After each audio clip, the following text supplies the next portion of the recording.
more you can cultivate that sense of wealth, that sense of abundance in you, the more you can feel that sense of joy, the more easy it's going to be for you to do financially. Because you're not going to be in this scarce, fearful mode. Now, that's not enough by itself. You can have this great sense of abundance and do the wrong mechanics and be a disaster. True or false? But if I had to have an area to get you started with, you want to have the emotion and psychological strength, because that's going to carry you through when the mechanics are boring or frustrating, or when things aren't working out. Your emotion, your psychology is what will carry you. It'll get you to keep doing it.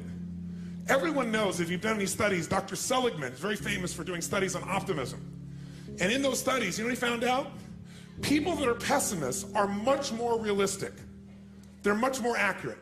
If you give them a test and you ask them to look at something and give you a size measurement of it, or to evaluate their own success or failure at a task, and every study Seligman's done, he did it in the University, I think Pennsylvania, if I remember correctly, originally, what he found was that optimists always see themselves as doing better than they really did. They basically BS themselves. What happens to pessimists, they're 10 times more accurate. But here's what he found out. What he found out is because the people who are accurate never push themselves because they know it's never going to work anyway. Whereas the optimist sees it better than it is, so they keep doing it. Because they have the illusion they did well, I'll do even better next time. And because of that optimism, they did it more often, and so optimists succeed at a 4 to 5-fold, depending upon the task, result ultimately beyond anything that a pessimist will do, and they're not as accurate. All that's a big way of saying is, if you can develop a psychology of resilience in yourself, you don't have to be optimistic or fake, you can be real. The realness is, whatever shows up, you are larger than anything that can happen to you. You are larger than any financial challenge you could ever face. Initially, we'll say, well, look at their houses, look at their homes, and they don't really have electricity, they don't have this, but they don't feel poor. It's your identity. The way you define the wealth determines whether you're wealthy or not. So are there enough things for you, knowing that 2/3 of the planet lives on $2 a day, that you could get yourself to really feel grateful, yes or no? Yes. How much of your life do you get benefits from today that you never had to create?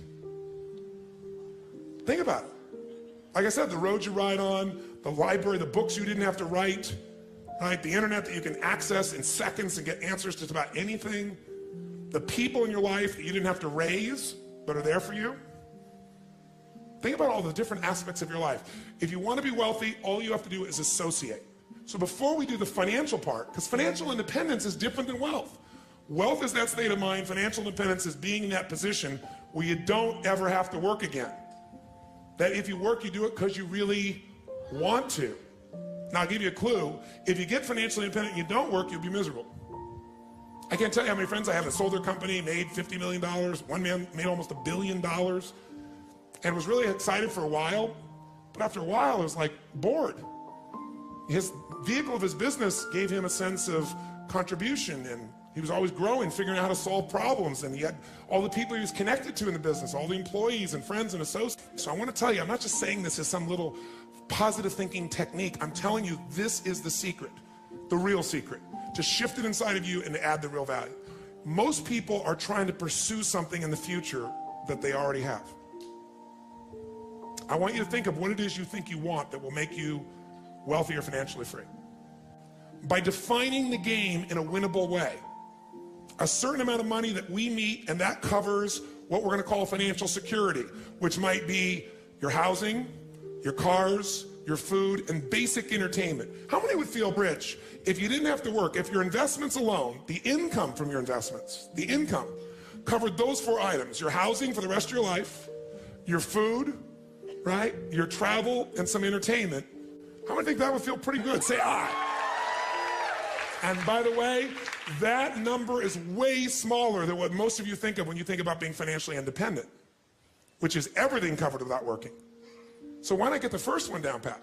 And you're going to know exactly what that number is for you and what it's going to take for that number where you don't have to work to meet it. Then we can look at financial independence, where you don't have to work and everything is covered. Then we go to financial freedom. You don't have to work and everything you can think of is covered. Anything you ever want to do for yourself or others, those you want to give. That's a different level, isn't it? And most people think of financial freedom, they come up with this gigantic number that if you even figured out everything you want, it's nowhere near as big as you think. And because it's so big, you never even start the journey. and you don't think it's going to happen. So you talk about it, you hope you'll get some big hit sometime with your business or something, but you never get going. How many follow this? Say I. If you are significant in other people's eyes, what will that do for you? Well, you know, it was in my eyes, somebody that I would look, somebody that, but when you know, you an get, example. But when you get there, you won't look to yourself anymore. When you get there, you'll just be at a different level, and then you'll be trying to figure some other level of what you need to get to so you would respect yourself. That's a good point. He always makes good points. You notice that? So what you're doing is, here's the game you're playing, and I want all of you to hear this. No amount of money will ever make you wealthy. Because as soon as you get there, you will raise the game. Now here's what's great about that. To continue growing in all areas of life. If you could grow emotionally, should you? Yes or no? Yes. If you could give more, should you? Yes or no? Yes. If you grow intellectually, should you? Yes. If you give more love, should you? If you could grow more financially, should you? Yes, because growth is life. But having to grow in order to feel significant enough means you will always be poor. It's a game that never ends. Let's talk about money now, not wealth. What does it take mechanically to get this thing called financial independence? And what is financial independence as opposed to wealth? Wealth is a product of the mind. Again, no amount of money you ever achieve will make you wealthy. Financial independence means you never have to work again in order to live your life. That when you do work, you're doing it because you really want to, not because you have to. And how many are committed to not only being wealthy, but also financially independent? Say, I. How do we get there? Let me give you the lesson how to get there. It is so simple that when I tell you, you're going to go, well, thank you for the breakthrough thought.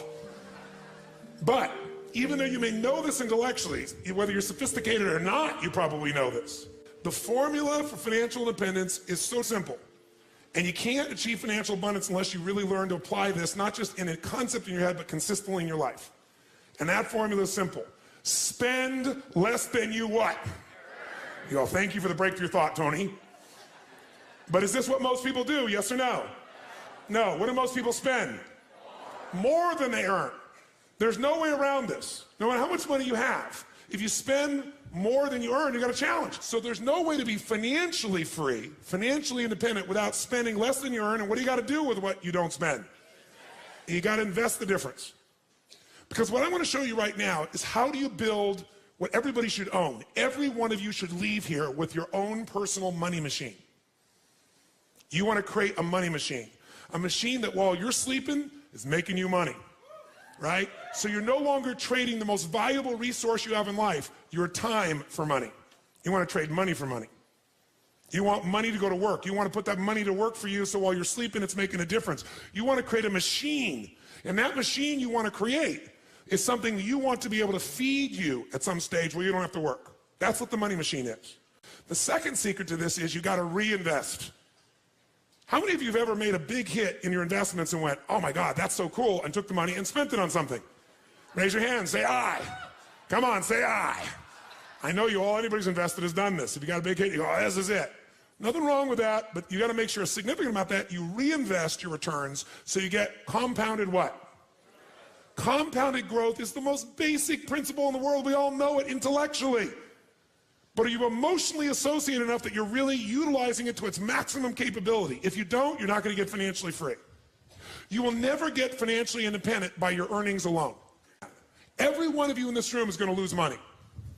Every one of you. There's no way. The person I work with, one of the top financial traders in the history of the world, top 10 in the history of the world, is not even right half the time. How could you make billions of dollars if you're not even right half the time? Not even 51% of the time. I'm going to show you in a few moments. It's known as asset allocation. It's the way you invest. It's what you do. That's what's going to shift this. So first step, spend less than you earn, invest the difference. Second step, reinvest it so you get compounded growth until you reach the home run, your money machine, until you reach a critical mass of capital, of investment capital. When you get to that critical mass, and what determines the critical mass is how much you need for the lifestyle that you want. Once you get to that critical mass, what it provides for you is what you're investing for. Who knows, no matter what investment you're doing, what are you really investing for? Whether you're investing in cars, stocks, bonds, real estate, financial instruments, what are you investing for? You're not investing for returns. That illusion will keep you from getting to the end game. If you're wealthy, here's what makes you wealthy. Income, not assets. Assets you can buy, and assets change in value all the time. You need income. This is the only reason to invest. You invest for one reason, so you have an income for life without working. And to do that, you got to build a critical mass of capital, that the interest on it alone will give you that income, and you can have the life you want without working. And the only way to do that is do those first two steps. Spend less than you earn, invest it, reinvest it till you hit that critical mass. Now, how to do that is actually a lot simpler than you think. We make things more complex than it really is. You got to think of this as your target.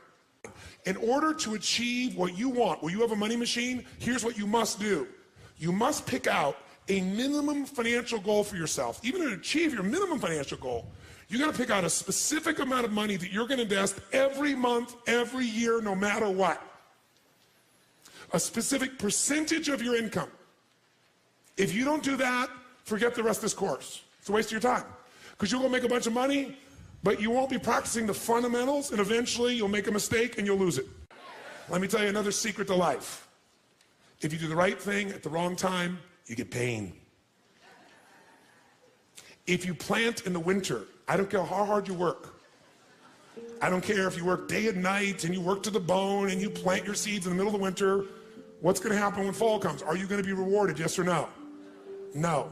So if you don't understand that the seasons are changing, you're in trouble. What is asset allocation? It means out of the money you have to invest, we're going to create 3 buckets. Really simple way of thinking of this from now on. The first bucket is the security bucket. When you think about investing, think of 2 types of investments. There are fixed income investments, and most of you are clear what this means. What does it mean when it's a fixed income investment? Who knows? What does that mean? You got a guaranteed rate of return, assuming they deliver. And anyone cannot deliver, including the US government. They haven't not delivered, but they could. Is there risk in any investment? Yes or no? So just ratios of risk. And as we know, no risk, no reward. So if you don't invest, you're going to lose if you invest at times. But if you don't invest, you've already lost and you can never win, never have a money machine, never be financially free. The second type of investment that you can make and helps you understand what you're going to do is something that's going to be growth driven. And growth investments are investments where you probably have a much greater potential for growth, which means you get a greater return if you're successful. But if you're not successful, do you have a guaranteed rate of return, yes or no? No, so in a growth investment, you have the potential of greater return, but also greater loss. The security bucket is where you want to put investments that are secure by their nature. Because they're secure, is this going to give you a huge compounded return per year, yes or no?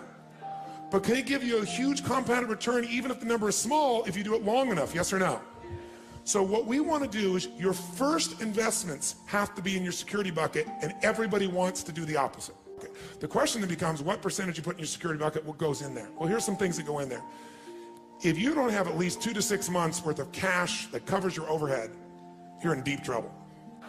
The first step to getting financially secure, not financially independent, is to make sure you got enough cash that if something happens, you can go for 6 months. You got the freedom. What else might you put in there? Types of investments. An IRA goes in here, right? Pretty secure. Insurance. The insurance is protecting you. That's part of security. What else could go in there? Your home.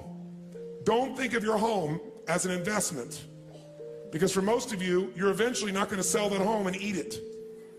You're not going to sell your home and get income off it. Now, some of you maybe, you made a stage of life where you're accumulating the same homes, and eventually you're going to sell and buy a smaller home and take that critical mass that came from selling the big home, and it's going to take care of you for life.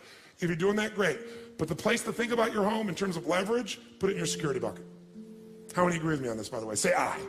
Because, by the way, if you don't have a home, you're going to be really stressed out, right? So I got to think of my growth outside my home, really. Think of your compound interest outside your home. Your home may be a bonus for you. And fixed income investments all fit in this category. Now, what's the second bucket? Second bucket is growth. 2 ways you're going to learn about growth. The buy and hold strategy, which is the strategy of an owner. And by the way, that buying and holding, that is less risky to some extent than momentum because of the timing. But it can be just as risky. What is momentum trading? That's when you're no longer an owner, you're a trader. A financial trader, everybody's a financial trader. Most of you trading time for your money. Here you're trading money for money. Here what you're looking at is you're seeing movement in prices. And what a momentum player is doing is they're playing for the short term usually. Third bucket is the dream bucket. The dream bucket is you want to travel around the world. The dream bucket is You, depending upon the size of how you think or what you're doing or your economics, you want to own a condominium in Aspen. It might be the boat, it might be a trip, it might be owning a basketball team, owning an island. Depends on the size of what it is you want to do. And by the way, bigger isn't better. The more you have to feel financially free, the more stress you're going to have. How many follow this? It's the opposite of what you think. The more you have, the more you got to manage, the more time, the more energy, the more risk, the more capital. That doesn't mean you shouldn't do it. Some of you are very, very driven to create and risk. That's a personality type. We know that it's crazy. I happen to be one of those types to some extent. But even a crazy person's got to make sure their security's there, or their craziness at one point will bite them. How many follow? If you can get financially free for less, do it. Be wealthy now and get financially free quicker. And then lock in, you won. And then keep that stuff in your security bucket. And if you want to play a bigger game now, you've already won, and everything you're playing now, that's where the house is money. You can go for something bigger, and if it doesn't work out, you're still handled. Your security, what you're here for, is totally free. How many follow what I'm talking about here? Say I.